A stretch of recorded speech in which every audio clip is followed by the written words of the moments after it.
staged homes, and I am going to talk to you about how to appropriately stage your breakfast nook for highest impact. Now, if you are in an occupied home and you're going to list, this is maybe going to require you to change out some larger pieces of furniture. But here is what is so important when you have a home that has an eat-in kitchen, which this one does. It also has a separate dining area, which is just on the other side, right through the walkway. And a lot of people don't necessarily need formal dining rooms, and they oftentimes see that as wasted space.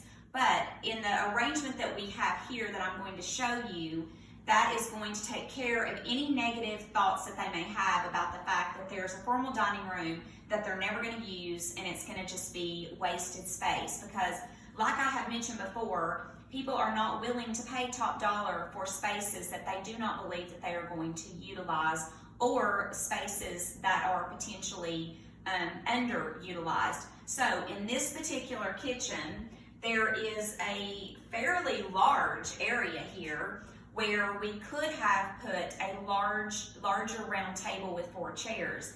We deliberately did not do that because what we wanted to show was this is more of just a 2-seater area where you would sit and you would eat your breakfast, or you would sit and have a snack, or maybe you would sit and pull out your laptop or have a conversation with somebody in your family, have a cup of coffee. That's what we wanted to portray with this particular setup, because then when they walk into the dining room, which was probably built to be the formal dining room, then they will say, okay, great, this is a great dining room. We can fit our larger table in here, we can have family meals here, and that space automatically becomes a daily use for them, not a wasted space. And this automatically also becomes a daily use for them, but it also isn't going to be crowded up with a huge table where they're trying to cram all their family in here in this small space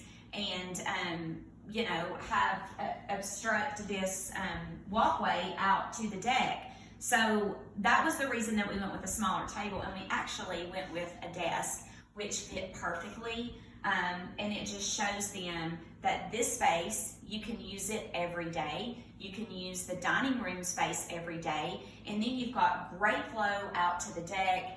And so that's what you can do if you have an eat-in kitchen, and that is what I recommend, because most people don't need a formal dining room. Most people don't need 2 large tables. So put your large table in your dining room, do a smaller setup in your eat-in kitchen, and people will see the value in that. So stage it, list it, and sell it for top dollar, and I can help.